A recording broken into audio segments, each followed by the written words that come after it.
عمر جب دنیا سے گئے تو 80 دینار کا قرضہ تھا، 22 لاکھ مربع میل کا حکمران، اور اپنے بیٹے سے کہنے لگے بیٹے کوشش کرنا تیرے خاندان والے مل کے میرا قرضہ اتار دے، میری قبر پہ بوجھ نہ رہے، اور اگر خاندان والے مدد نہ کریں تو میرے دوستوں سے بات کرنا، وہ مدد نہ کریں تو پھر علی سے بات کر لوں۔ ان کا پیار آپس میں اتنا، اور تو اختلاف ثابت کر رہا ہے۔ 80 دینار کا قرضہ چھوڑ کر حضرت عمر دنیا سے گئے اور جاتی دفعہ کہہ گئے میرے بعد میرے بچوں کو حکومت کے مشورے میں بھی شامل نہ کرنا، حکومت کے مشورے میں بھی میری اولاد شامل نہ ہو۔ اتنا بڑا شخص اتنا بڑا رنگ دے کے یکم محرم کو جب عمر فاروق کا وصال ہوا تو بیٹے سے کہنے لگی اماں عائشہ سے جا کے کہو میرا بھی نبی پاک کے روزے میں دفن ہونے کو دل کرتا ہے۔ ایک قبر کی جگہ ہے اماں جی نے اپنے لیے رکھی ہے، بخاری یا بخاری۔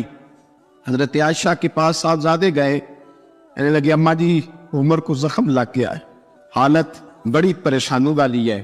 وہ کہتے ہیں اگر اماں اجازت دے۔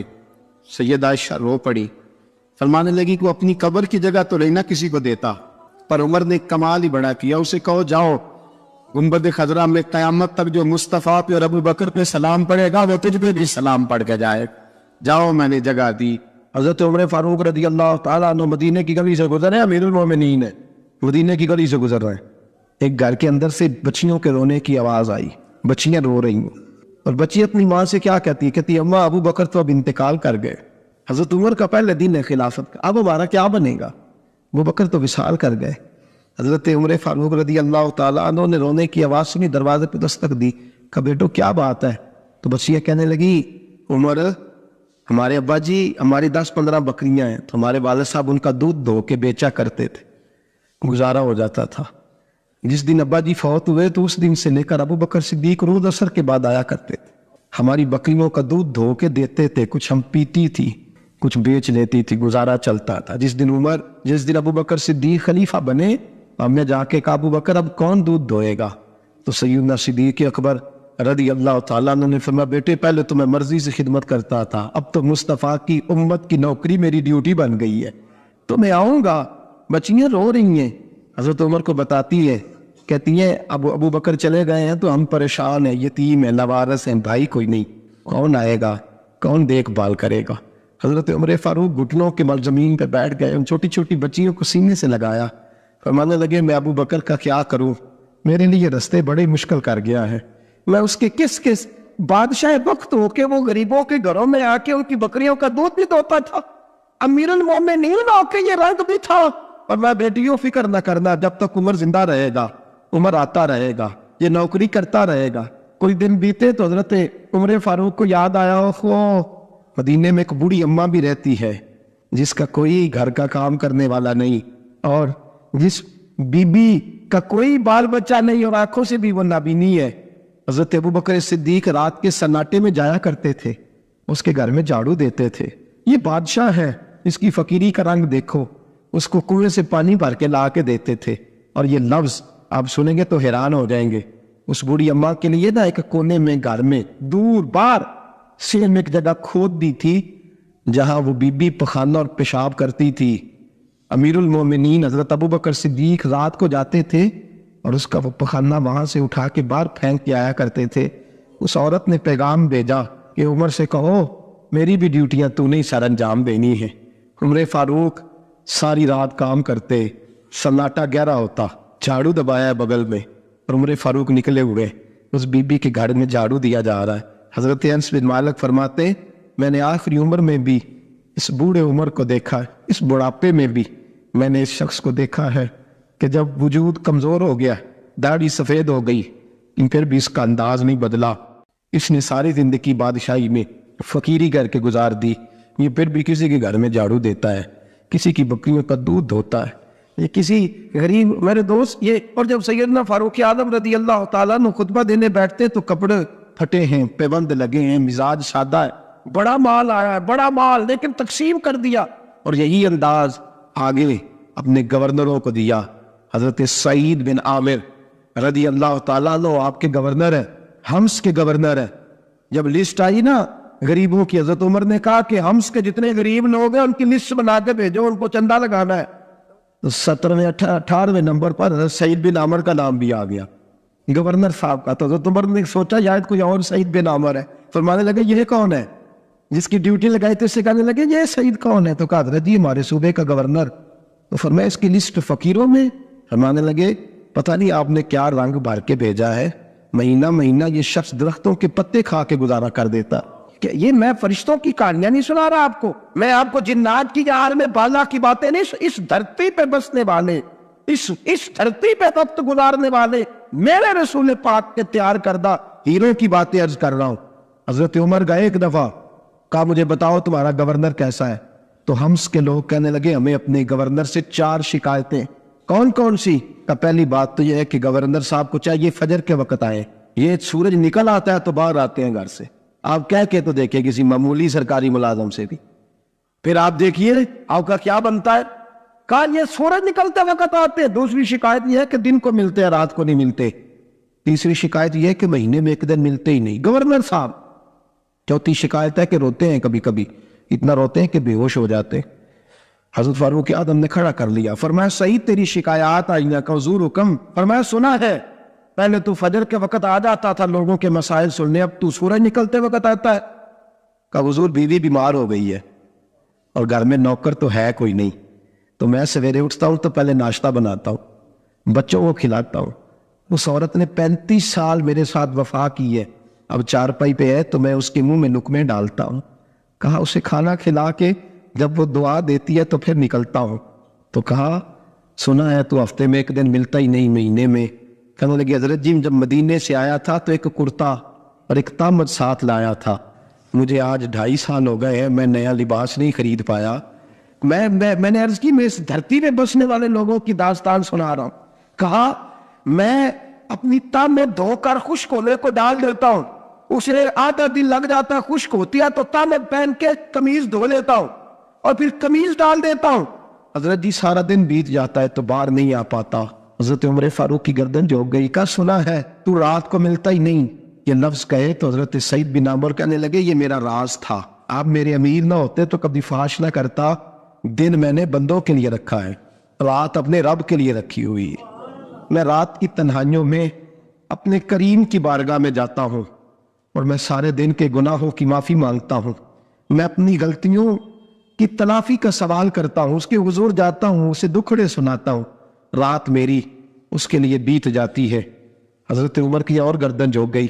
فرمایا یہ بتا کہ تم ملتا ہی نہیں، کہ کبھی کبھی تو روتا ہے اور بے ہوش ہو جاتا ہے. حضرت جی 40 سال کی عمر میں کلمہ پڑھا ہے، جب 40 سال کے پچھلے گناہ یاد آتے ہیں تو کب پھر میں ضبط نہیں کر پاتا. وہ خطائیں، وہ پاپ، وہ جرم، وہ خطائیں جب سوچتا ہوں کہ رب کھڑا کر کے پوچھے گا بتا یہ جرم کیوں کیا، تو وہ احساس مجھے پریشان کر دیتا ہے. حضرت جی میں پھر برداشت نہیں کر پاتا، پھر میں تڑپ اٹھتا ہوں، میری یہ کوتاہیاں ہیں، بتائیے کیا کہتے ہیں. حضرت فاروق اعظم نے گردن اٹھائی تو آنکھوں میں آنسو تھے. کہنے لگے یا اللہ مجھے اس جیسے کچھ اور گورنر بھی عطا فرما. اللہ تبارک و تعالی اس دنیا کے اندر بہت سارے لوگوں کو منصب اور مقام عطا فرماتا ہے. بہت سارے لوگ ایسے ہوتے ہیں جنہیں اللہ تبارک و تعالی زندگی میں بڑے بڑے مواقع عطا کرتا ہے. وہ چاہیں تو اس موقع سے اپنے ذاتی مفادات حاصل کریں اور چاہیں تو ان اچھے مواقع کو ملت کی، مذہب کی، قوم کی خدمت کے لیے وقف کر دیں. کچھ لوگ ایسے ہوتے ہیں کہ جو کسی مقصد کے حصول کی طرف سفر تو کر رہے ہوتے ہیں لیکن اس کے پیچھے زیادہ تر ان کے ذاتی مفادات کار فرما ہوتے ہیں اور وہ اپنے دنیاوی مقاصد کے لیے، اپنے اور اپنے خاندان کے دنیاوی فوائد کے لیے کوشش کر رہے ہوتے ہیں. ایسے لوگ بھی محدود رہ جاتے ہیں، ان کی سوچ بھی محدود رہ جاتی ہے اور کئی دفعہ کچھ تھوڑی دیر کے لیے ان کے نام ابھرتے ہیں اور پھر ہمیشہ کے لیے دب جاتے ہیں. کچھ لوگ ایسے ہوتے ہیں جو زندگی کے اندر اللہ کے لیے، اللہ تعالیٰ کی رضا کے لیے، رسول پاک صلی اللہ تعالیٰ علیہ وسلم کی خوشنودی حاصل کرنے کے لیے، دین کی، ملت کی، ملک کی سربلندی کے لیے آگے آنا چاہتے ہیں. میرا رب کریم قرآن مجید سورہ حج میں ارشاد فرماتا ہے کہ الذین ان مکناہم فی الارض، کچھ لوگ ایسے ہیں کہ اگر ہم انہیں زمین میں اقتدار دیں، زمین میں اگر ہم انہیں قابو دیں تو وہ کیا کریں گے؟ اقاموا الصلاۃ وآتوا الزکوٰۃ، وہ نماز قائم کریں گے، زکوٰۃ ادا کریں گے. وامروا بالمعروف، نیکی کا حکم دیں گے، ونہوا عن المنکر، اور لوگوں کو بری باتوں سے منع کریں گے. وہ دینی فکری اصلاحی انقلاب برپا کر دیں گے، نماز کو عام کریں گے، زکوٰۃ کو عام کریں گے، بھلائی کا حکم دیں گے اور برائی سے منع کریں گے۔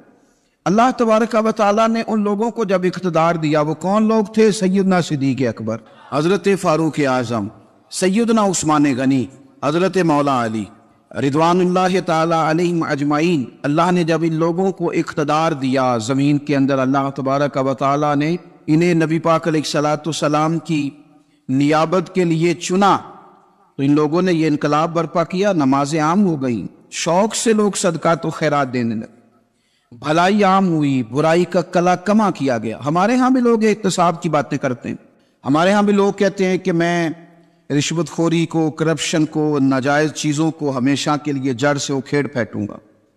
لوگ دوسروں سے مطالبہ کرتے ہیں کہ یہ سارے کام جائز کریں، لیکن خود اس پر عمل کرنے کو تیار نہیں ہوتے۔ یاد رکھ لیں کہ یہ جو احتساب ہے، یہ انسان کی اپنی ذات سے شروع ہوتا ہے۔ آپ جب نظام احتساب دنیا کے اندر مستحکم کرنا چاہتے ہیں تو اس میں پھر آپ کو اپنی ذات کو سامنے پیش کرنا پڑے گا۔ آج ہم بات کرنے جا رہے ہیں سیدنا فاروق اعظم رضی اللہ تعالیٰ عنہ۔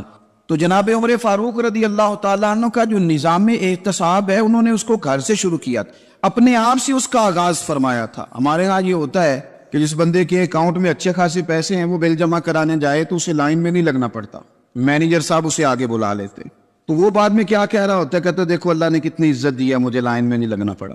بھائی لائن میں لگنا تو آپ کا یہ تھا کہ آپ سمجھتے ہیں کہ سارے مسلمان ہیں، مومنین ہیں، برابر ہیں، تو میں کسی کو تکلیف میں مبتلا نہ کروں۔ جب آپ آگے چلے گئے تھے تو آپ نے بہت سارے لوگوں کا حق مارا تھا، وہ لائن میں جو لگے ہوئے تھے ان کا وقت لمبا ہو گیا تھا۔ آپ نے تو اپنے آپ کو احتساب کے لیے پیش ہی نہیں کیا، بلکہ آپ نے کہہ دیا کہ جناب میرا تو رتبہ اعلیٰ ہے، لہذا یہ میرا حق بنتا تھا، مجھے تو استحکام ملنا چاہیے تھا۔ یہاں بہت سارے لوگوں نے اپنے حق میں چیزوں کو اور رنگ میں پیش کیا۔ سیدنا فاروق اعظم رضی اللہ تعالیٰ عنہ نے اس نظام احتساب کو اپنے گھر سے شروع فرمایا۔ حضرت عمر فاروق رضی اللہ تعالیٰ عنہ اپنے بچوں سے فرمایا کرتے تھے کہ جب میں حکم لوگوں کو کروں گا نا، اپنی رعایا کو، مسلمانوں کو میں کوئی حکم دوں گا تو تمہیں پہلے اس پر عمل کرنا پڑے گا۔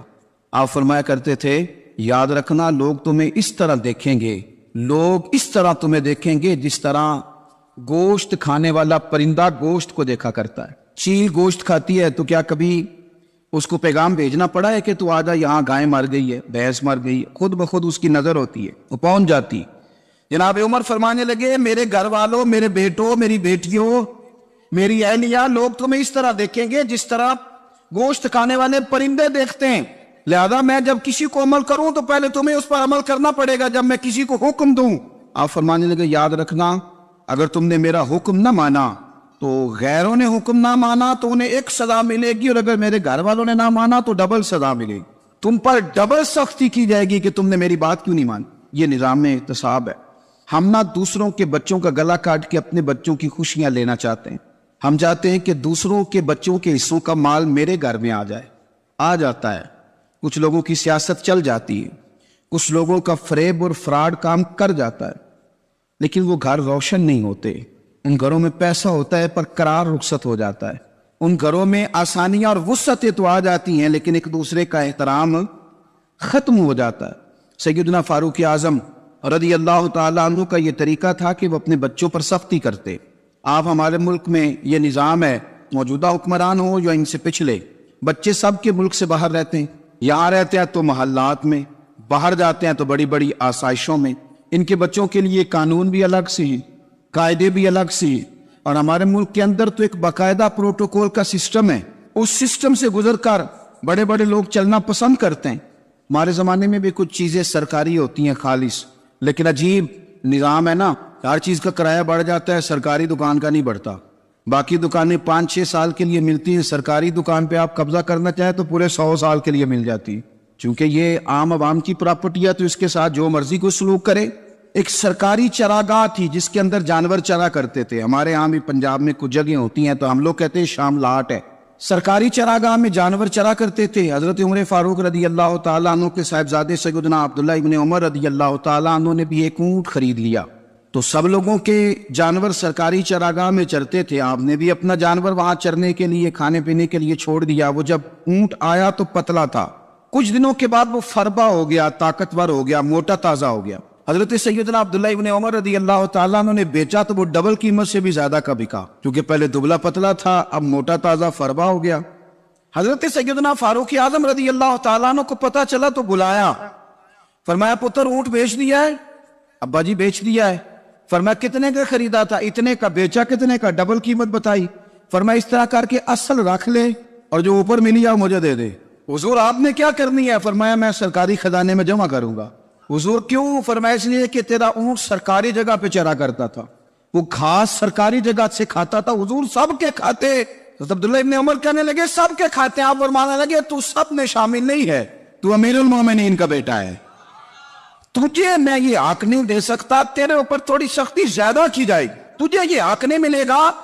تو اپنے اونٹ کو چونکہ سرکاری چراگاہ میں چرایا کرتا تھا، لہذا تجھے وہ جو اصل رقم یاد جمع کرانی پڑے گی۔ ہمارے تو بچے پہلی بات تو یہ ہے کہ بات ہی نہیں سنتے، یہ سب کے بچوں کی بات کر رہا ہوں، ٹیچر کے بچے ہوں، سیٹھ کے بچے ہوں، پیر کے بچے ہوں، امام صاحب کے بچے ہوں، کسی کے بچے ہوں، پہلے تو سنتے نہیں۔ اور اللہ خیر کرے اگر آپ کوئی سنانا چاہیں تو فوری طور پر وہ ہوم منسٹری کے پاس پہنچ جاتے، ان کی اماں ان کی وکیل بن جاتی، آپ کیا ہی کچھ نہیں سکتے، حالات رخ بدل جاتے۔ اس کا نقصان یہ ہوتا ہے کہ ان کو تراشا نہیں جا سکتا، ان کو ہیرے نہیں بنایا جا سکتا، ان کے اوپر کچھ ایسی میل کچیل چڑھ جاتی ہے جو بڑی عجیب و غریب ہوتی ہے۔ اور کچھ لوگ ایسے ہوتے ہیں جو خرابی کرنے میں بھی اپنا کردار ادا کرتے ہیں، خرابی کرنے میں، اور بڑے لوگوں سے منسلک ہونے کے لیے لوگ رستے تلاش کرتے ہیں، رستے۔ میں چونکہ چیزوں کا مطالعہ کرنے کا بڑا شوقین ہوں، تو میری والدہ داخل تھی کئی سال پہلے ہسپتال میں، تو مجھے اس ہسپتال میں کچھ دن رہنا پڑا، ایک پرائیویٹ ہاسپٹل تھا، تو اس میں انہوں نے جگہ جگہ لکھ کے لگایا تھا ملازمین کو بخشیش نہ دیں، ہم ان کو بڑی اچھی معقول تنخواہ دیتے ہیں، سیلری بڑی عمدہ ہے، تو لوگ بخشیش نہ دیں۔ میں نے جو مینجمنٹ کے لوگ تھے ہاسپٹل کی، ان میں سے ایک سے میں نے کہا کہ اگر کوئی بندہ اپنی خوشی سے دینا چاہے تو آپ نے بڑا موٹا لکھ کے لگایا برائے مہربانی ان کو بخشیش نہ دیں۔ اس نے بڑی قیمت، سادہ آدمی تھا پر میری بڑی اس نے مجھے بات بتائی، مجھے نفع ہوا۔ کہنے لگے مولوی صاحب جب کچھ امیر لوگ ہسپتال میں مریض لے کے آتے ہیں تو وہ صفائی والے کو پہلے ہی 500 روپیہ دکھا لیتے ہیں آتے ہی، پھر وہ جیسی آواز دیتے ہیں صفائی والے فٹافٹ اندر آتے ہیں، ان کا کمرہ صاف کرتے ہیں۔ تو سارے تو بیچارے اتنے مالدار نہیں ہوتے کہ آتے ہی پہلے کام والے کو 500 دیں۔ پھر نقصان کیا ہوتا ہے کہ یہ جن کی ذمہ داری ہے بہت ساری ڈیوٹیاں کرنے کی، یہ ڈیوٹی نہیں کرتے، یہ پلٹ پلٹ کے ان کی طرف دیکھتے ہیں جن کے گھر سے سالن صحیح آتا ہے، ادھر ان کی توجہ زیادہ ہو جاتی ہے، جو نوٹ ان کو زیادہ دکھاتے ہیں، جو پھل لے کے آتے ہیں تو آدھا ان کو دیتے ہیں۔ تو ہم یہ کہتے ہیں یہ کام ہی نہ کرو، یہ اپنی تنخواہ پہ کام کریں تاکہ ہر آنے والے کا درد سمجھیں، ہر ایک کو یکساں یہ سروسز فراہم کریں۔ تو ہم یہ کام کرتے ہیں، ہم ایم پی اے کے اور کسی سے ہمارا تعلق نہ بنے تو ہم جناب اس کے ڈرائیور سے ہی تعلق بنا لیتے ہیں، ہم وہ جو آپریٹ کرنے والا ہوتا ہے ٹیلی فون اسی سے بڑا تعلق بناتے ہیں، اس کو مٹھائی کا ڈبہ جلدی پہنچا دیتے ہیں۔ تو اسی طرح سے بڑے لوگوں کی اولادوں کو بگاڑا جاتا ہے۔ حضرت عاصم بن عمر رضی اللہ تعالیٰ عنہ یہ سیدنا فاروق اعظم کے بیٹے تھے، مصر گئے تو لوگوں کو پتا چلا حضرت عمر کے بیٹے آئے، لوگوں نے تحفے دیے، بڑی بڑی چیزیں آپ کو دی، حضرت عمر کا بیٹا ہے، بڑے گفٹ دیے۔ تو صاحبزادے واپس آئے تو ان کے پاس بڑے تحائف تھے، سیدنا عمر فاروق رضی اللہ تعالیٰ عنہ نے دیکھا تو فرمایا ادھر لانا تحفے، کہا بھائی لوگوں نے مجھے دیے ہیں۔ فرمایا تو نے کیوں بتایا تھا کہ میں امیر المومنین کا بیٹا ہوں؟ کہ حضور ان کو ویسے ہی پتا چل گیا۔ فرمانے لگے پتر یہ تحفے تمہیں اس لیے ملے ہیں کہ تم امیر کے بیٹے ہو، یہ تحفے تمہارا حق نہیں، کیونکہ تمہیں اس کرسی کی وجہ سے ملے ہیں اور یہ کرسی مسلمانوں کی ہے، لہذا یہ حق بھی مسلمانوں کا ہی ہے، یہ لا سارے مال غنیمت میں جمع کیے جائے۔ آپ اپنے گھر سے جب احتساب شروع کرتے ہیں، اپنے گھر سے، اور یہ یاد رکھیں یہ جو لوگ آتے ہیں آپ کے بچوں کو نوازنے کے لیے یہ انہیں خراب کرتے ہیں، بگاڑ پیدا کرتے ہیں، یہ عجیب و غریب سی چیزوں میں مبتلا کر دیتے ہیں، بچوں کا نقصان ہوتا ہے کل کلام۔ پھر جو شاپر اچھا لے کے آئے پیر صاحب کے بچے ذرا اس سے پیار سے ملتے ہیں، نقصان ہو جاتا ہے، یہ دستے نگر ہو جاتے ہیں، یہ لوگوں کی طرف جیتے ہیں، دوسروں پہ ڈیپینڈ کرنے لگتے ہیں۔ حضرت ابو موسیٰ اشعری رضی اللہ تعالیٰ عنہ نے پہلے تو ایک قلین بڑا سونا تھا تو آپ نے حضرت عمر کے گھر بھیج دیا کہ چلو ان کے گھر میں ان کی اہلیہ بچھا لیں گی، کہیں سے تحفہ آیا۔ پھر وہ جس کمرے میں مال غنیمت اور خزانہ رکھا جاتا تھا اس کی صفائی کر رہے تھے تو ایک دینار مل گیا، تو وہ دینار بچے سارے جا رہے تھے تو ان میں سے حضرت عمر کے ایک بیٹے کو چھوٹے کو بلایا اور بلا کے کہا پتر یہ دینار لے لو۔ حضرت عمر نے دیکھا کہ بیٹے کے ہاتھ میں دینار بھی ہے اور گھر میں قالین بھی ہے، ایک موقع پہ وہ قالین گیا، ایک موقع پر بچے کو ایک دینار دیا، تو حضرت عمر اپنی اہلیہ سے پوچھنے لگے یہ کہاں سے آیا قالین؟ کہا جناب ابو موسیٰ اشعری رضی اللہ تعالیٰ عنہ نے بھیجا ہے۔ بیٹے سے پوچھا دینار کہاں سے آیا؟ کہا مجھے انہوں نے ہی دیا ہے۔ آپ نے وہ دینار بھی لیا اور قالین بھی لیا اور اس کو لپیٹا اور جناب ابو موسیٰ اشعری کو بلایا اور اتنے سخت ناراض تھے، فرمانے لگے ابو موسیٰ اشعری سے کہنا میرے پاس پیدل آئے، گھوڑے پہ نہ آئے۔ اور جب آئے تھے حضرت ابو موسیٰ اشعری تو جناب عمر اتنے ناراض ہوئے کہ وہ قالین لپیٹ کر تو ان کے سر پہ مار دیا۔ فرمانے لگے پکڑو اپنا دینار، تمہیں پورے مدینے میں میرے بیٹے کے علاوہ کوئی اور نہیں ملے تھا جسے تم خراب کر سکو، میرا پتر ہی ملا تھا بگاڑنے کی، کس نے اجازت دی تم میرے بیٹے کو دینار دو؟ کیوں لائے تم میرے گھر میں قالین؟ حضرت عمر فاروق رضی اللہ تعالیٰ عنہ فرمانے لگے میں زمین پہ سونے کا عادی ہوں، زمین چٹیل بھی ہو تو رب کا بندہ بن کے سوتا ہوں تو اللہ مجھے آرام اور سکون کی نیند عطا فرما دیتا ہے، مجھے تمہارے مخملوں کی اور قالینوں کی ضرورت نہیں ہے۔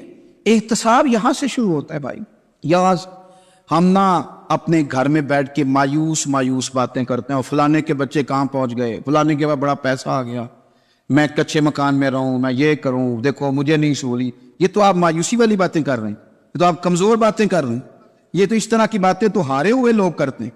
اس طرح کا لب و لہجہ تو ان لوگوں کا ہوتا ہے جو احساس کمتری کا شکار ہوتے ہیں۔ یہ آپ نے کس طرح کا لب و لہجہ اور اپنے بچوں کو آپ بھکاری بنا رہے ہیں تاکہ دوسروں کو دیکھ کے تو مایوس ہو جائے؟ اٹھ باندھ کمر کیوں ڈرتا ہے، پھر دیکھو خدا کیا کرتا ہے۔ آپ کا جو احساس ہے وہ اتنا خوبصورت ہو، آپ کے لہجے کے اندر اس قدر ٹھہراؤ ہو، آپ کو اطمینان آ چکا ہو، اور آپ کے بچے کبھی بھی کمپیریزن نہ کریں اپنا کسی کے ساتھ، کبھی بھی انہیں کرنے نہ دیں۔ آپ کبھی وہ کبھی یہ بات نہ کریں کہ فلانے زیادہ اچھا کھاتے پیتے ہیں تو ہم کدھر ہیں، کرنے نہ دیں۔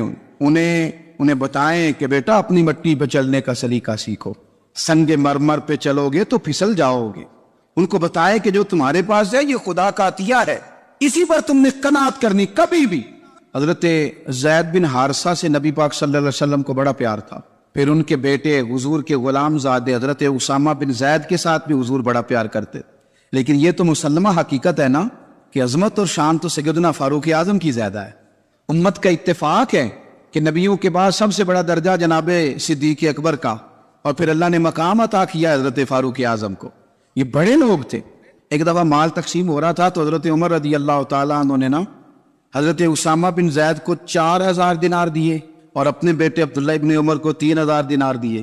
تو حضرت عبداللہ ابن عمر گھر جا کے کہنے لگے ابا جی اسامہ میں وہ کون سی خوبی ہے جو میرے اندر نہیں، اور اسامہ کے باپ میں وہ کون سی خوبی ہے جو آپ کے اندر نہیں؟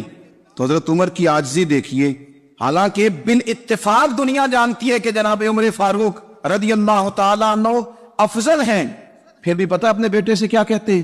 فرماتے ہیں او سن یار وہ خدمت گزار ہیں نبی پاک کے، وہ بھی حضور کے گھر میں ڈیوٹی کرتے، نوکری کرتے، اور ان کے بیٹے بھی حضور کی نوکری کرتے، یہ خدمت گزار ہیں۔ فرمانے لگے اگر تو نے پوچھ لیا تو سن، پھر میری تو رائے یہ ہے کہ تیرے سے زیادہ اسامہ بن زید حضور کی نظر میں پیارے ہیں، اور اسامہ کا باپ تیرے باپ سے زیادہ نبی پاک کا پیارا ہے۔ کوئی کمپیریزن کرنے نہیں دیا، بچوں کو کسی ایسی جگہ کھڑے ہونے نہیں دیا، فرمایا یہ وجہ ہے، یہ انداز ہے کہ تو زیادہ پیارا ہے۔ حضرت عمر فاروق رضی اللہ تعالیٰ عنہ پسند نہیں کرتے تھے، ذرا برابر بھی پسند نہیں کرتے تھے کہ کوئی شخص اور مال آتا تو اپنے رشتہ داروں کو نوازنے سے بچتے۔ مال غنیمت آتا ہے نا، ہمارے ہاں تو اللہ خیر کرے جب کوئی بندہ کونسلر بنتا ہے، چیئرمین بنتا ہے تو ٹھیکہ کس کو دیتا ہے؟ کوئی چلو بھتیجا مل جائے، کوئی بانجا مل جائے، کوئی چھوٹا بھائی، اسے بھی کام مل جاتا ہے ساتھ۔ نوازنے پہ لوگ آتے ہیں تو وہ تلاش کرتے ہیں کہ کہاں کو میرا ہے، وہ ٹینڈر ہی ان کے نام کے پاس ہوتے ہیں جن کی طرف ذرا نظر کرم زیادہ ہوتی۔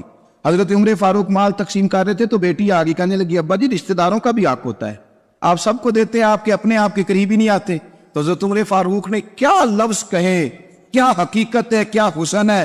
فرمانے لگے پتر یہ مال تیرے باپ کا نہیں مسلمانوں کا ہے، جب تیرے باپ کا ذاتی مال ہوگا تو اپنے رشتہ داروں کو دے گا، یہ مسلمانوں کا مال ہے، یہ اسی حساب سے تقسیم ہوگا جو عدل کا حساب ہے، جو ترازو ٹھیک ہے۔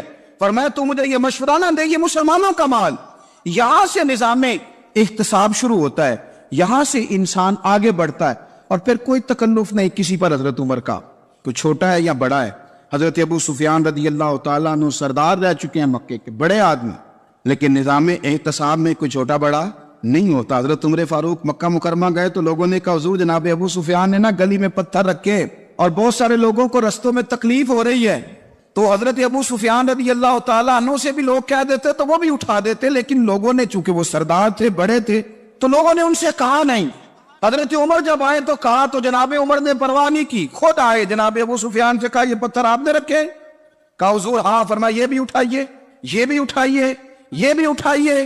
جب وہ اٹھا رہے تھے تو حضرت عمر کہہ رہے تھے شکر نہیں اللہ کا کہ عمر کہہ رہے ہیں اور ابو سفیان مانتے جا رہے ہیں۔ شکر نہیں، یہ نظام اعتصاب ہے کہ بڑا ہو یا چھوٹا ہو، اس کو یہ حق حاصل نہیں ہے کہ مسلمانوں کو وہ کسی تکلیف میں کسی بھی صورت میں مبتلا کرے، کہیں بھی کسی جگہ بھی، اس کو یہ والی اجازت نہیں۔ حضرت سیدنا عمر فاروق رضی اللہ تعالیٰ عنہ۔ پھر ایک اور بات تھی، میں کئی دفعہ یہ بات کہتا ہوں اور مجھے ذاتی طور پر اس کا بڑا تجربہ ہے، کچھ لوگ نا خوش آمد پسند ہو جاتے ہیں، بڑی عمدہ تعریف کرتے ہیں، اوئے ہوئے ہو پول باندھتے ہیں پورے، آپ کے پاس آئیں گے تو کہیں گے جناب آپ سے زیادہ اچھا بندہ ہی کوئی نہیں، تو وہ نا آپ سے کام نکلواتے ہیں، پھر وہ کسی دوسرے کے پاس جاتے ہیں تو اسی طرح کا رویہ وہ دوسروں کے ساتھ کر، یہ عام لوگوں میں بھی مرض ہوتا ہے، عام لوگوں میں۔ اور بادشاہ وہ بندہ اگر، پھر تو اس کا دل کرتا ہے میں اگر بادشاہ سلامت ہوں تو دو چار بندے دیہڑی پہ رکھ لوں پر میری تعریف ضرور کریں، پابندی ہوتی ہے، لوگ یہ کام بڑے شوق سے کرتے ہیں۔ اور شیخ سعدی فرمایا کرتے تھے لکڑی کو گھن کھا جاتی ہے اور بڑے لوگوں کو خوشامد کھا جاتی ہے خوشامد۔ حضرت عمر فاروق رضی اللہ تعالیٰ عنہ اس معاملے میں بھی بڑے مضبوط تھے۔ ویسے مجھے اور آپ کو اچھا کون لگتا ہے؟ ہماری غلطیاں بتانے والا؟ ہمارے ایسا فرمایا کرتے تھے اپنے دشمنوں کی باتوں پر بھی غور رکھو، تمہارے دشمن تمہیں نکھار دیتے ہیں، تمہارے اندر جو کوتاہیاں ہوتی ہیں وہ تمہیں پتہ چل جاتی ہیں کہ یہاں میری اصلاح ہو رہی، ان پر غور کرو وہ کیا کہتے ہیں۔ حضرت عمر فاروق کی تعریف کی ایک بندے نے، کمال تعریف کی، اس کا خیال تھا کہ رزلٹ بڑا شاندار آئے گا، بادشاہ کی تعریف ہوتی تھی تو پھر تھیلی جاتی تھی اشرفیوں کی، کمال رزلٹ آئے گا۔ تو حضرت عمر جب وہ پوری کر چکا نا بات تو فرمانے لگے تو خود بھی ہلاک ہوا اور مجھے بھی ہلاک ہی کر دیا ہے، خود بھی تباہ ہوا ہے مجھے بھی تباہ کر دیا، کس طرح کی باتیں کر رہے۔ ایک بندہ اور آیا اور اس نے آ کے کہا کہ پوری امت میں سب سے افضل ہے فاروق اعظم آپ ہی ہیں۔ حضرت عمر فاروق فرمانے لگے تجھے تیری ماں روئے، ابو بکر تجھ سے بھی افضل تھے، تیرے باپ سے بھی افضل تھے، اور صدیق اکبر مجھ سے بھی افضل ہے اور میرے باپ سے بھی افضل ہے، یہ تو کس طرح کی بات کر رہا ہے؟ یہاں ہر شے ہضم نہیں ہو جاتی، فوری طور پہ لوگ ڈکار بھی پورا نہیں لیتے۔ قرآن مجید نے کہا فَلَا تُزَكُّوا أَنفُسَكُمْ هُوَ أَعْلَمُ بِمَنِ اتَّقَىٰ، اپنے منہ سے نہ کہو میں پاک صاف ہوں، اللہ زیادہ بہتر جانتا ہے کہ تم میں سے پرہیزگار کون ہے۔ اپنے منہ سے تعریفیں کرتے کراتے ہو، یہ مزاج چھوڑ دے۔ حضرت عمر رضی اللہ تعالیٰ عنہ پسند نہیں کرتے، ایک آدمی نہ چلتا تھا وہاں تو بڑا متکبرانہ چال کے ساتھ چلتا، حضرت عمر نے دیکھا، یہاں تک احتساب فرماتے، زمین پہ زور زور سے پیر پٹکتا، چال بڑی اس کی متکبرانہ، لوگ بڑے پریشان ہوتے۔ حضرت عمر نے ایک دن سمجھایا، باز نہیں آیا، اگلے دن پہ درہ نکال لیا، لگائے 4 درے، فرمایا آج کے بعد نہ چلنا اس طرح مدینے میں پیر پٹک پٹک کے۔ اس وقت تو اسے غصہ لگا، لیکن کچھ دیر کے بعد نا جب غصہ اترا تو حضرت عمر کے پاس آیا، کہنے لگا حضور اللہ آپ کا بھلا کرے، آپ نے درے نہیں مارے، آپ نے تو شیطان بھگا دیا جو میرے ساتھ چمٹا ہوا تھا، چمٹا ہوا شیطان آپ نے مجھ سے بھگا دیا ہے۔ یاد رکھیں مسند امام احمد بن حنبل میں حدیث ہے، اللہ کے پیارے رسول صلی اللہ علیہ وسلم فرماتے ہیں جو دنیا میں متکبرانہ چال کے ساتھ چلتا ہے نا، قیامت کے دن وہ اللہ سے اس حال میں ملے گا کہ رب اس سے ناراض ہوگا، متکبرانہ چال سے نہیں چلیں گے۔ تو حضرت فاروق اعظم رضی اللہ تعالیٰ عنہ کا یہ طریقہ تھا کہ آپ خیال کرتے، اور پتہ ہے کس طرح کا آپ کا مزاج تھا، فرماتے تھے تقسیم کرو، دوسروں کا بھی خیال رکھو، جس طرح بندہ دیوانہ وار نہیں لوگوں کا خیال رکھتا کہ بندہ بگڑے کوئی نہ، دیوانہ وار۔ کچھ لوگ تبلیغ کرتے ہیں رسمی، اور کچھ لوگ ایسے ہوتے ہیں جو لوگوں کی اصلاح میں دیوانے ہو جاتے، ان کی خواہش ہوتی ہے یہاں بھی بندہ ٹھیک ہو جائے، یہاں بھی بندہ ٹھیک ہو جائے، یہاں بھی بندہ ٹھیک۔ کچھ لوگ کڑی نگرانی کرتے ہیں کہ انسان بگڑنے نہ پائے۔ حضرت عمر فاروق رضی اللہ تعالیٰ عنہ نا گوشت والی دکان کے پیچھے جا کے بیٹھ گئے کئی دنوں تک، وہ کہنے لگا حضور یہاں کیا ہے؟ فرمایا تو اپنا کام کرنا، گوشت والی دکان پہ بیٹھے کام کر اپنا، نگرانی کرنے لگے حضرت عمر۔ پھر آپ نے نا وہ بندے پکڑ لیے، کون؟ جو 2 دن مسلسل گوشت خریدنے آئے، پکڑ کے کھڑا کر لیا، فرمایا تو کل بھی گوشت لینے آیا تھا؟ حضور ہاں۔ فرمایا آج پھر کھائے گا؟ حضور جی۔ تو آپ فرمانے لگے کیا تیرے محلے سے غربت ختم ہو گئی ہے؟ تیرے رشتہ دار سارے پیٹ بھر کے کھاتے ہیں تو 2 دن گوشت لینے آتا ہے؟ فرمایا آج کے بعد مسلسل گوشت لینے آیا تو درے سے ماروں گا، خبردار یہ کام نہ کرنا۔ یہاں تک نظام احتساب کا جب خیال رکھا جائے پھر حالات بگڑا نہیں کرتے، پھر وہ قابو میں رہا کرتے۔ حضرت عمر فاروق رضی اللہ تعالیٰ عنہ اس ترتیب کے ساتھ اصلاح کرتے، اس ترتیب کے ساتھ۔ سیدنا فاروق اعظم رضی اللہ تعالیٰ عنہ کی ایک بات آخر میں عرض کرنی ہے، وہ میں بھی اپنے اوپر لاگو کروں، آپ بھی غور کریں۔ حضرت عمر فاروق رضی اللہ تعالیٰ عنہ نے نا خط لکھا حضرت ابو موسیٰ اشعری کو۔ آپ فرمانے لگے یاد رکھنا، جو گورنر، جو امیر اپنے رب کریم کی فرما برداری کرتا رہتا ہے نا، اس کی رعایا بھی اس کی فرما برداری کرتی ہے۔ اور جو لوگ اپنے رب کریم کی فرما برداری چھوڑ دیتے ہیں، پھر جنہوں نے ان کی فرما برداری کرنی ہوتی ہے وہ ان کی فرما برداری چھوڑ دیتے۔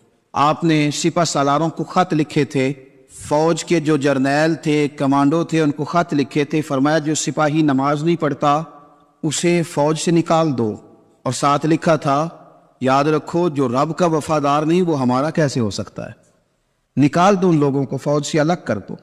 ہم آج جو بے پناہ پریشان ہیں، ہمارے بچے بات نہیں مانتے، شاگرد بات نہیں مانتے، ہم شکوے کرتے ہیں، بے ادبی بڑھ گئی۔ ادب کے ساتھ میں گزارش کروں گا بڑوں کی بارگاہوں میں، جو میری طرح کے بڑے بنے ہوئے ہیں، بزرگوں سے نہیں بات کرتا، ان سے میں کہوں گا کہ ہمیں ایک دفعہ اپنے اوپر بھی تو غور کر لینا چاہیے، کہیں ایسا تو نہیں ہے کہ ہم جب تک اللہ تعالیٰ کے فرما بردار تھے، جب تک ہم تقوی کے معیار پر تھے، ہماری بات ماننے والے ہماری بات مان رہے تھے، کہیں ایسا تو نہیں کہ ہم اس معیار سے ہل گئے ہیں تو اب جو ہمارے فرما بردار تھے وہاں سے ہل گئے۔ حضرت عمر رضی اللہ تعالیٰ عنہ فرمایا کرتے تھے کہ لوگوں کو عجب میں مبتلا نہیں ہونا چاہیے، خود پسندی کا جو ماحول ہوتا ہے اس سے لوگوں کو ہمیشہ نکلنا چاہیے۔ حضرت عمر کے ایک صاحبزادے نے کنگھی کر لی، اچھا لباس پہن لیا تو درہ مارا جناب عمر نے، تو آپ کی بیٹی کہنے لگی ابا یہ تو بالکل جائز ہے، اچھے کپڑے پہننا، اچھا لباس پہننا اور سر میں کنگھی کر لینا، اس پر درہ کیوں مار دیا؟ تو آپ فرمانے لگے بیٹا یہ خود پسندی میں مبتلا ہونے لگا تھا، یہ اپنے آپ کو بہت بھلا سمجھنے لگا تھا، اس کا خیال تھا کہ میں ہی ہوں، میرے علاوہ کوئی نہیں، یہ اس مقام پہ جا رہا تھا جہاں اس کی تربیت رک جاتی، اس لیے درہ مارا ہے۔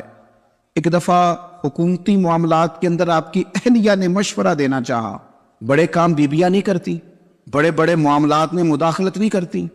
ہمارے بر صغیر میں وہ بادشاہ نہیں گزرا کہ جو فیصلہ کرتا تھا تو کرسی پہ بیٹھ جاتا تھا اور پردے کے پیچھے اس کی بیوی بیٹھ جاتی تھی، اور جب وہ فیصلہ سنانے لگتا تو یوں گردن پیچھے کرتا اور اہلیہ جو کہتی وہ فیصلہ سنا دیتا۔ لیکن ایک دفعہ خاتون نے ایک آدمی کو حضرت عمر نے معزول کیا تو آپ کی اہلیہ نے اس آدمی کی اہلیہ حضرت عمر کی اہلیہ سے ملی ہوگی، تو خاتون نے ذرا سفارش کرنی چاہیے، تو جناب عمر فاروق رضی اللہ تعالیٰ عنہ کے ہاتھ میں عصا تھا، ڈنڈا تھا، 2-3 دفعہ زمین پہ مارا، اور میں تمہیں کس نے اجازت دی ہے حکومتی معاملات میں مشورہ دینے کی؟ یہ مشورہ مولا علی دیں گے یا عثمان غنی دیں گے؟ آپ کو کس نے اجازت دی؟ وہ حکومتی معاملات، وہ مسلمانوں کا اجتماعی معاملہ، وہ مسلمان دیکھیں، آپ کو اس میں آنے کی اجازت نہیں ہے۔ جو آپ کی ذمہ داریاں ہیں، آپ کے حقوق ہیں، ان پر آپ بات کریں۔ تو بھائی نظام میں احتساب اپنی ذات سے شروع کریں۔ ہماری اولادیں، ہمارے بچے، وہ باہر سے انہوں نے زیادہ اثر نہیں لیا، ہم نے انہیں بتایا کہ ہم بڑے غریب ہیں، ہم بڑے مجبور ہیں، ہم تو بڑے کمزور ہیں، ہماری تو سنتا کوئی نہیں، یہ تو امیروں کا ملک ہے، اس میں تو فلانے کو اہمیت حاصل ہے۔ ان باتوں نے ہمارے بچوں کو کمزور کیا ہے، ان باتوں نے ہمارے بچوں کے دلوں میں احساس کمزوری پیدا کیا۔ آپ ان کو جینا سکھائیں، آپ ان لوگوں کو بتلائیں کہ رب کریم نے جو تمہارے لیے بہتر سمجھا وہ تمہیں اپنے فضل سے بڑا عطا فرمایا ہے۔ آپ ان کو ان کے مقام پر رہ کر خوددار اور قناعت پسند ہونا سکھائیں، آپ یقین کریں گھر امن والا بن جائے گا۔ بچے اگر بھنا ہوا گوشت کھا رہے ہوں اور پھر بھی لاڑی رہے ہوں کہ مسالہ میری مرضی کا نہیں، سٹائل میری مرضی کا نہیں، ٹیسٹ میری مرضی کا نہیں، یہ والا گوشت میں نے نہیں کھانا، یہ اس طرح کر کے بھنا ہوتا تو پھر میں نے کھانا تھا، وہ زیادہ خوفناک صورتحال ہو جاتی ہے۔ لیکن اگر ابا جی، اماں جی، گھر والے کھیتوں میں کام کر رہے ہوں اور بچے اچار کے ساتھ روٹی لے کے جائے اور بنے میں بیٹھ کے، پھٹے پہ بیٹھ کے وہ پھر کھانا شروع کریں، اور جب وہ اچار آئے اور وہ ایک دوسرے کو کہیں کہ آج تو 2 کلے ہو گئے میرے کام کے، اس دفعہ تو دیکھنا ہماری فصل کتنی شاندار ہوگی، ایک دوسرے کو دیکھ دیکھ کے وہ ہنسی اور مسکرائے اور ان کی باتوں میں لذت ہو، اور پھر وہ کہیں کہ آم بڑے اچھے مل گئے تھے، دیکھو اچار کتنا سونا آ گیا ہے، دیکھو یہ کس قدر زیادہ اچھا ٹیسٹ ہے، تیل بھی بڑا اچھا ہے، گل بھی بڑے وقت پہ گیا ہے۔ آپ یقین کریں یوں لگتا ہے کہ کائنات کی سب سے بہترین روٹی یہ لوگ کھا رہے ہیں۔ یہ سوچ حضرت عمر نے ہمیں دی ہے۔ حضرت عمر کا بیٹا مصر گیا، وہاں سے کمائی کر کے لایا، تجارت کرنے گیا، لاکھوں کا مال۔ کون سا باپ ہے دنیا میں جس کا بیٹا باپ سے پیسے لے کے آئے تو ابا تفصیل پوچھے کہ بیٹا کہاں سے کمائے، کہاں سے لایا، کتنے ملے، کیوں آئے، کون سا باپ تفصیل پوچھتا ہے؟ ابا تو کہتا ہے لا صحیح اور طریقے کرتا ہے، میرا بیٹا بڑی کمائی کرتا ہے. کبھی پوچھا ہے اس سے کہ ڈیوٹی صحیح دیتا ہے کہ نہیں؟ کبھی پوچھا ہے کہ تو ایمانداری کی روزی لاتا ہے کہ حرام کی کماتا ہے؟ یہ باپ کی ذمہ داری ہے، یہ اماں کی ذمہ داری ہے. پھر کہتا ہے بیماری کیسے آ گئی، پریشانی کیسے آ گئی؟ تو نے کبھی سوال کیا اپنی اولاد سے؟ حضرت عمر فاروق رضی اللہ تعالیٰ عنہ کا بیٹا مصر سے پیسے کما کے لایا تو جناب عمر نے بلایا، فرمایا بیٹے اتنی تو تیرے پاس راش ہی نہیں تھی، تھوڑے سے تو پیسے لے کے گیا تھا، اتنی کمائی کیسے ہو گئی؟ اتنے تو پیسے نہیں تھے صاحب، کہاں سے کمائی لائے؟ اس نے کہا ابا جی وہ جو میرے چچا ہے نا مصر کے گورنر، آپ کے دوست، انہوں نے میری مدد کی ہے. فرمایا جتنے لوگ گئے تھے سب کی ہے مدد اس نے؟ کہا نہیں صرف میرے کی. فرمایا تیرے کیوں کی؟ کہا حضور آپ کے دوست ہے. فرمایا چپ کر، حضور انہوں نے مجھے اتنے پیسے دیے، میں نے کاروبار میں ڈالے تو نفع آیا تو میں ان کی رقم دے کے. فرمایا خاموش ہو جا، باقی جتنے لوگ گئے تھے سب کی مدد کی اس نے؟ کہا نہیں حضور صرف میری کی. فرمایا اس نے تیری مدد نہیں کی، اس نے خلیفہ کے بیٹے کی مدد کی، اس لیے کہ وہ خلیفہ کو اپنے حق میں نرم کر سکے. فرمایا آدھا مال تیرا ہے، آدھا مال غنیمت کا ہے، مال خزانہ کا ہے، مسلمانوں کا ہے، اس لیے کہ تو جو وہاں سے مال کما کے لایا ہے وہ اپنے باپ کے خلیفہ ہونے کی وجہ سے کما کے لایا ہے، لہذا رکھ ادھر. یا کہتے ہیں کدھر سے آیا، کیسے آیا، کون سا حساب دے، کیا کرے؟ او بھائی حضرت عمر رضی اللہ تعالیٰ عنہ کا اپنی اولاد کے بارے میں یہ رنگ ہے. ایک جنگ سے نا خوشبو آئی، خوشبو بڑی مہنگی ہوتی تھی، عرب میں خوشبو آج بھی بڑی مہنگی ہے، وہ زیادہ استعمال کرتے. میری باتوں کی سمجھ آ رہی ہے میرے بھائی میں؟ بڑی مہنگی خوشبو تھی. جب وہ خوشبو آئی تو حضرت عمر نے کہا، گھر میں پہلے پہنچی حضرت عمر کے، چونکہ زیادہ عورتیں استعمال کرتی تھی گھر کے اندر خوشبو، مرد بھی لگاتے. حضرت عمر نے اپنی بیوی سے کہا، آپ کی زوجہ تو تھی وہ بڑی خوشبو کو پسند کرتی. حضرت عمر نے اپنی زوجہ سے کہا کہ خوشبو لاؤ، میں نے ایک عورت کی ڈیوٹی لگائی ہے، وہ خوشبو تول کے نا تو حصہ برابر صحابہ میں بانٹ دے گی. تو آپ کی زوجہ کہنے لگی کسی بی بی کی ڈیوٹی لگانے کی کیا ضرورت تھی، میں جو موجود تھی بانٹ دیتی ہوں تول کے حصہ برابر. آپ نے فرمایا نہیں تو رہنے دے، فلانی بی بی بانٹے گی. حضور میں نے بھی بانٹنی ہے، میرے پہ کچھ حق ہے؟ آپ نے فرمایا نہیں تو تفصیل نہ پوچھ، تو خوشبو دے دے، کوئی اور بانٹے گی. خاتون نے کھانا پینا، کہنے لگی نہیں مجھے بھی آج آپ کو بتانا ہی پڑے گا کہ کوئی جو بانٹ سکتی ہے تو میں کیوں نہیں بانٹ سکتی؟ زوجہ کہتی عمر نے بات کی تو میری چیخیں نکل گئیں. حضرت عمر فرمانے لگے جب تو خوشبو بانٹے گی نا تیرے ہاتھوں کو بھی لگے گی، تیرے دوپٹوں کو بھی لگ جائے گی. اگر رب کریم نے مجھ سے سوال پوچھا کہ عمر خوشبو تو مسلمانوں کی تھی، تیری بیوی کے دوپٹے کو کیوں لگ گئی، تو میں اللہ کے حضور کیا جواب دوں گا؟ اگر اللہ نے یہ سوال کیا کہ تیری بیوی نے کیوں لگائی، وہ تو حصہ تھا مسلمانوں کا، تو نے تیری بیوی نے کیوں لگائی؟ تو فرمایا میں نہیں چاہتا کہ اللہ کے حضور مجھے اور تجھے باز پرس ہو، لہذا کسی اور کو بانٹنے دے. زوجہ روئی اور تڑپ کے کہنے لگی عمر مجھے لگتا ہے صبح قیامت بھی تیری بیوی ہونے کی وجہ سے اللہ مجھے جنت عطا فرما دے گا، تیری زوجہ ہونے کی برکت سے. بھائی یہ معیار رکھا، خدا کی قسم ایسا شخص تاریخ میں دوبارہ نہیں آیا. اتنا بڑا آدمی، اتنا بڑا شخص، اتنا بڑا آدمی، اور پھر رنگ یہ ہے کہ عمر 22 لاکھ مربع میل کا حکمران، اور کھجور کے درخت کے نیچے مٹی کا ڈیلا لے کے سو گئے ہیں، پرواہ کوئی نہیں، کوئی مسئلہ ہی نہیں. 2 غلام ساتھ بیٹھے، ایک روٹی حضرت عمر نے گھر سے منگوائی، تھوڑا سا سرکہ. غلام کہنے لگے ہم نے بھی کھانی ہے. فرمایا کوئی حرج نہیں، روٹی کو پیٹ بھر کے کھانا ضروری تو نہیں، 3 حصوں میں بانٹ لیتے.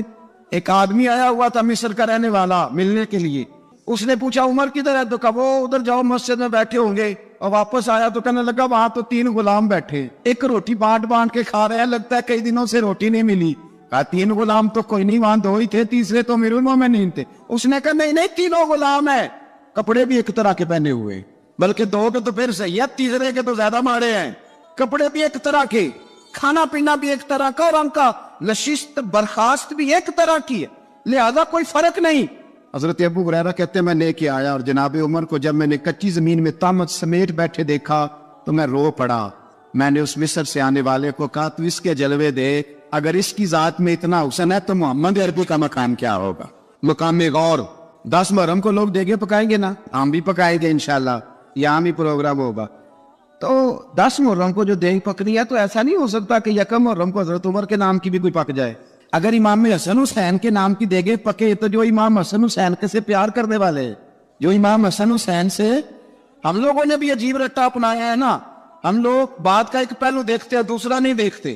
حضرت امام حسن اور حسین کو بھی نبی پاک نے شہید کہا، اور جناب عمر کو بھی رسول اللہ نے خود شہید فرمایا. فرمایا شہید ہے، خود فرمایا اپنی زبان سے کہ یہ شہید ہے، خود میرا عمر شہید ہے. ان کے نام کی دیگ نہیں پکنی چاہیے، اس طرف نہیں ہماری توجہ ہونی چاہیے. اور اہل بیت نبوی، یہ بات میں پہلے بھی کرتا ہوں، آج پھر کرنا ضروری سمجھتا ہوں. اہل بیت کا پیار سن لو کان کھول کے.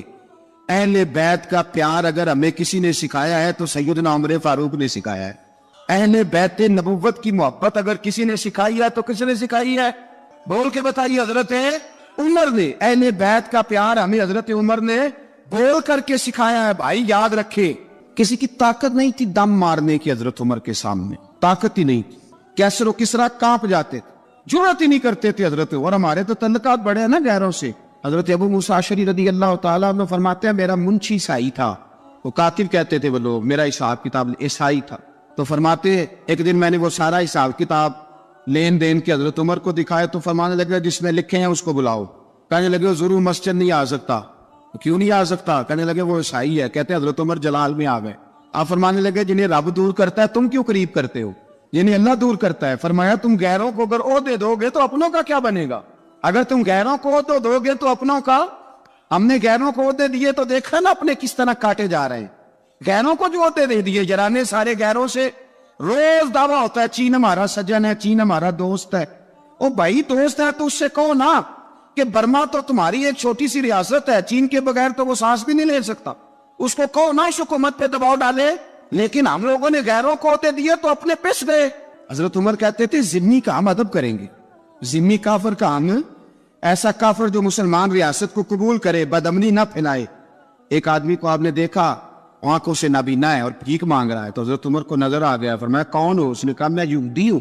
فرمایا بھیک کیوں مانگتی ہو؟ کہا جب تک تندرست تھا مسلمانوں کو جزیہ دیتا تھا، بوڑھا ہو گیا ہوں کیا کروں. حضرت عمر نے گھوڑے کی پشت پہ بٹھایا کافر کو، گھوڑے کی پشت پہ بٹھایا اور بٹھا کے مدینے لائے. حضرت علی شیر خدا وزیر خزانہ تھے. فرمایا علی اس کا وظیفہ جاری کرو. کہا یہ کون ہے؟ فرمایا یہ یہودی ہے لیکن یہ ہمیں جزیہ دیتا رہا، بوڑھا ہو گیا بیچارہ، بھیک مانگنے پہ مجبور ہے، ہماری حکومت کے اندر رہتا ہے، اس کا پورا وظیفہ جتنا خرچہ اتنا وظیفہ لگاؤ. حضرت علی کہتے میں وظیفہ لگا رہا تھا اور وہ میرے نبی کا کلمہ پڑھ رہا تھا، وہ رسول اللہ کا کلمہ پڑھ رہا تھا. یہ مزاج، یہ نہیں کہ کافر. حضرت عمر نے گورنروں کو خط لکھے تھے کہ زبردستی کسی کو مسلمان نہیں کرنا، جہاں ان کی عبادت گاہیں بنی ہو گرانی نہیں، کوئی مندر کوئی گرجا ضائع نہیں کرنا. اسلام سب کو جینے کا موقع دیتا ہے، پر بے مانو ظالموں بدذاتوں تمہیں یہ کہتا ہے کہ ہم تمہیں جینے کا موقع دیتے، تم بھی مسلمانوں کو جینے کا موقع دو. امام حسن ملنے، آپ یقین کریں میں جب اس واقعہ کو پڑھتا ہوں تو میرا دل جھوم جاتا ہے. میں کہتا ہوں یار ڈاٹا ہونا اپنی جگہ پہ، عشق ہونا اپنی جگہ پہ، انسان کا باوقار ہونا اپنی جگہ. جہاں کھڑے ہونا تھا وہاں یہ کھڑے ہوتے تھے اور جہاں جھکنا تھا وہاں یہ. ان لوگوں میں اقبال نے کہا تھا تیری نگاہ ناز سے دونوں مراد پا گئے، عقلِ غیاب و جستجو عشق حضور و اس طرح. جہاں اگر آیا ہے سامنے کیسر و کسرا تو عمر جیسا دلیر کوئی نہیں، اگر سامنے آیا ایران کا بادشاہ تو عمر جیسا تگڑا کوئی نہیں، اگر آیا ہے سامنے غسان کا بادشاہ تو عمر جیسا عادل کوئی نہیں. لیکن اگر علی کا بیٹا آیا ہے، اگر فاطمہ کے لال پارے آئے ہیں تو پھر فاروق اعظم سے جیسا محب کوئی نہیں، پھر ان سے جیسا پیار کرنے والا کوئی نہیں.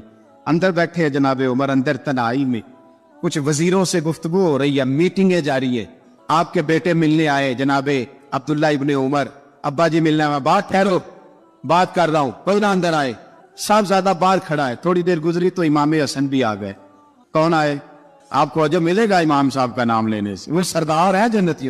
حسن تیری نسل پاک میں ہے بچہ نور کا، تو ہے نے نور تیرا سب کرانا. امام حسن آئے تو حضرت عبداللہ ابن عمر کو دروازے پہ کھڑے دیکھا. امیر المومنین کا ہے؟ کہنے لگے حضرت عمر کے بیٹے. کہنے لگے وہ اندر بیٹھے کچھ میٹنگ ہو رہی ہے اور انہوں نے کہا کوئی اندر نہ آئے، لیکن آپ جانا چاہے تو چلے جائیں. تو انہوں نے کہا جب آپ باہر کھڑے ہیں تو مجھے کوئی اتنا ضروری کام نہیں، اور ابھی زور کی نماز تھوڑی دیر میں ہوگی، میں مسجد میں مل لوں گا امیر المومنین سے. یہ بات کہہ کے امام حسن چلے گئے. یار اتنی بڑی بات نہیں تھی. اور میرے استادوں کا بیٹا بھی آئے تو کہا ٹھیک ہے جی وہ سوئے ہوئے، کوئی غرض نہیں یار میں ٹھہر کے آ جاؤں گا، کوئی بڑی بات نہیں تھی. دیکھا جائے تو بڑی بات نہیں تھی، پر بات بہت بڑی تھی، اس لیے کہ یہ خالی حسن نہیں، یہ حسن ابن علی ہے، یہ حضرت فاطمہ کے لخت جگر.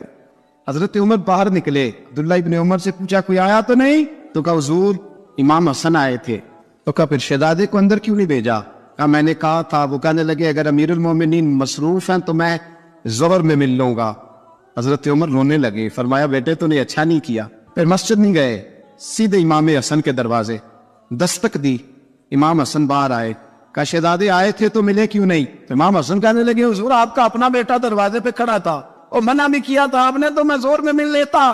حضرت امام حسن فرماتے جوش جذبات میں جناب عمر نے سر سے پگڑی اتار دی. جوش جذبات کہنے لگے حسن میرے بیٹے کا اور آپ کا کیا مقابلہ؟ کیا اس کی ماں کا نام فاطمہ الزہرا ہے؟ کیا اس کی نانی کا نام خدیجہ الکبریٰ ہے؟ کیا اس کے نانے کا نام محمد مصطفیٰ ہے؟ آپ کا اور اس کا کیا مقابلہ؟ پھر رو پڑے اور کہنے لگے بیٹے میں مکے کے صحراؤں میں اونٹ چرایا کرتا تھا. یہ جو میرے سر پر عزت کے بال ہیں یہ تیرے نانے کے اگائے ہوئے.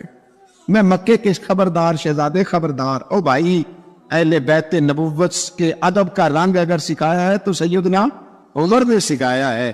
حضرت عمر فاروق اتھارٹی ہے, اسلام کی اتھارٹی. یکم محرم حضرت عمر کی شہادت ہے. یہودی بول اٹھا, کافر بول اٹھا. اگر 6 مہینے عمر دنیا میں اور رہتے تو دنیا میں کوئی کافر موجود نہ ہوتا. 6 مہینے. اور جب اس بطل جلیل کا جنازہ اٹھا, اللہ بخاری پڑھیے نا, اللہ مرزقنا شہادت فی سبیلک, اللہ بسترے کی موت نہ دینا شہادت کی دینا. عمر شہید ہوئے, مسجد نبوی میں نماز پڑھاتے, اور جب جنازہ اٹھا تو مدینے کا پھر پیچھے جو دلیر بچے وہ مولا علی تھے. جناب عمر کا جنازہ اٹھا تو سب سے پہلی آئے جو نکلی وہ حضرت علی کی زبان سے نکلی, اور حضرت ساری داڑھی زور سے پھٹ گئی. لوگوں نے کہا کہ علی کیا ہوا؟ فرمانے لگے تم دیکھ نہیں رہے جنازہ کس کا اٹھا ہے, پلٹ کے دیکھو تو صحیح. پتہ نہیں ہے کون گیا ہے. کہ حضور کیا ہوا؟ اب فرمانے لگے عمر اس طرح کے کام کر کے گیا ہے, اب ان کے رستوں پہ کون چلے گا؟ کون اس کے جگر راہ وفا میں؟ میں نقش ایسے چھوڑ آیا ہوں, میں جس منزل سے گزرا ہوں وہ اب تک یاد کرتی ہے. حضرت علی حضرت عمر کے جنازے پہ کھڑے ہو کے کہتے ہیں اللہ مجھے اس طرح کے عمل کرنے کی توفیق دے جس طرح کے عمر کر کے گیا. میرے بھائی قتل عزیز, قتل حریت حضرت عمر رضی اللہ تعالیٰ عنہ جو اپنی زندگی انقلاب والی گزار کے گئے.